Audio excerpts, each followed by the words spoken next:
Let us go back to basics. Basics to everything is what makes the special portion of it work. Because the special portion of it is an offspring of the basics. Martial arts, the basics is your foundation. Basics is the motion of how your joints work to allow you to execute an offensive or defensive move properly. Same applies with any sports. Football, American or international, basketball, rugby, tennis, all of it is the basics. There's no such thing as basketball without dribble. There's no such thing as football, international or the North American version, without running and keeping pace with the ball itself. So on, so forth. All the other special tricks, all the hat tricks, all the special moves people do is an offspring of those basics. To others, when it's executed, it looks simple, looks entertaining. But the ones who have the basic down pack, so much that they're one with the basics, are the ones that are able to specialize certain moves so well that it accomplishes the goal being victory. So let us go back to basics when it comes to UCC. A basics that I suspect many people tend to forget about or may have even missed in the transition point of their studies. UCC stands for Uniform Commercial Codes. We know that. The UCC is a set of laws concerning commercial transactions. The UCC is a set of laws concerning commercial transactions. Transaction is another word for an agreement. Transaction is another word for a contract. Within a transaction, someone gives, the other party takes.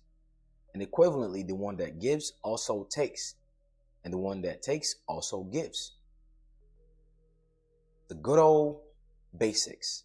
You go to a store, you take an item as a replacement or equivalent value or consideration based on the accepted norm that you and that other party says that that item is worth. You give them some type of cash for it. You give and you take. The other party gives and they take based on accepted consideration. That's transaction. That is a form of agreement. That is a form of contract. That is a form of operation of law. The UCC is a set of laws or operation of laws concerning commercial transactions, such as the sale of goods, such as, meaning that's one example. That term commercial has to do with buying and selling. It is the most common denominator in commerce, the art and act of buying and selling. Therefore, the primary example of what commercial transaction, commercial agreements, commercial contract constitute, the primary example of it is the sales of goods. Of course, goods cannot be sold without someone purchasing it. Someone cannot purchase those goods without consideration. And the finalization of a transaction cannot exist without agreeing that I will take this amount for this item, or I will give this amount for this item. Anything other than that is unconscionable, whether you figure it out at that point or at a later date, which there are many other contractual principles that allow you to evoke that within the UCC itself. That's not even considering the legal doctrines and things like that. It also covered secured transaction, where a lender, and is someone given, gains the right to foreclose on a borrower's collateral should the borrower default on the loan. Now, the transaction is not necessarily final during the point of closing. The point of closing is merely now the beginning point of a long-term relationship of a debtor-creditor situation. In comparison to when you go to a store, say during the winter, you get a bag of salt so you can put in your driveway so that people don't slip and fall in your building, or people don't slip and fall in your commercial building. When you go get that bag of salt and you give them 15, 25, 70, $100, that's the closure of the deal. That's it. There's no relationship between you and that company or the cashier regarding that bag of salt that you're going to sprinkle in your driveway. That's the most simplified form of transaction. Other complex form of transaction are whereby you put down a deposit, meaning a partial payment, to demonstrate that you will have the amount of credibility within commerce for them to trust you enough to say that, you know what, I will vouch for you temporarily and I'll come and get the total value of this increment. Terms is just the agreement between you and a party saying this is when I anticipate that I'll pay it off. The amortization is the limitation of time that law permits for someone to get in a loan. For instance, with mortgages, the amortization for mortgages is 30 years. In other words, there's a law that says that the total amount of allowable time for anyone to get into a debt for a mortgage is 30 years. That's the amortization period. But the agreed term can be 15 years, meaning I anticipate that 15 years is the amount of time that I will pay off this mortgage, although the laws allow for 30 years. After the 15 years, you can refinance. But when you refinance after that term of 15 years, you only have another maximum of 15 years to refinance, because 30 years is the maximum amount of time that's allowable for one given mortgage to be engaged in. And then there are other loopholes, but nonetheless, those are the other refined details of how transactions, agreements, collateral, lender-borrower relationship, and loans work. And in the midst of all of that, no matter whether it's a simple contract, like the one where you go into a store, you finalize it with a cashier and get that bag of salt, or it's more complicated ones like the one I just explained with term amortization, blah, blah, blah. Usually, if it's a complicated one, there's usually a collateral as a form of promise to say, you know what, in order for me to trust you, you must give me something that you are wagering as a risk within this. You might have some of the monies as a down payment now, but who knows what tomorrow is like.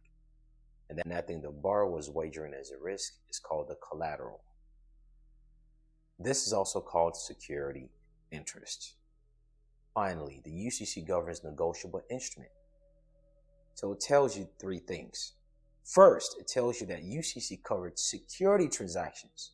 Two, it tells you UCC covered security interest. Finally, the UCC governs negotiable instrument. Secure transactions, security interest, negotiable instrument.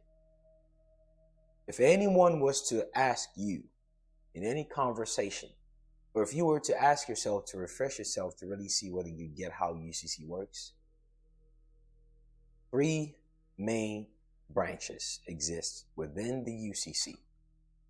Secure transaction is one. Security interest is two. Negotiable interest is three. The transaction, the interest in the transaction, and the instrument utilized to express the interest and the type of transaction. Again, the transaction, the interest of the transaction, aka the lender borrower. How long, why, how, who, what, where, when. And third, negotiable instrument, meaning the monetary value involved in the who, what, where, when, why, how. Negotiable interests are a specialized type of document guaranteeing payment. In other words, I owe you, by a set of date or on demand. In other words, balloon payments or default or installment payments, lease, financing, invoice, all that crap. A check or a banknote are good examples of negotiable instruments. The UCC aims to provide clarity and consistency across the country, meaning it's a nationwide thing. This is why you will have UCC national forms and UCC county forms. Each state has such laws on commercial transactions. In other words, these states have their own UCC, which has similar languages to the federal version, with very, very few exceptions. And those few exceptions are usually based on consumer laws and things like that. And those consumer laws are usually based on what type of predominant settlement was in that given state. There are old Spanish laws there. You would have Spanish law tendencies intertwined into the state UCC rather than a national one. So and so. Each state has such laws on commercial transactions, secured transactions, and negotiable instruments. There goes the three main branches of UCC once more. The transaction, the interest on the transaction, and the instrument. And this instrument is called a negotiable instrument because contracts can always be modified. And the nature of contract itself is by default negotiation.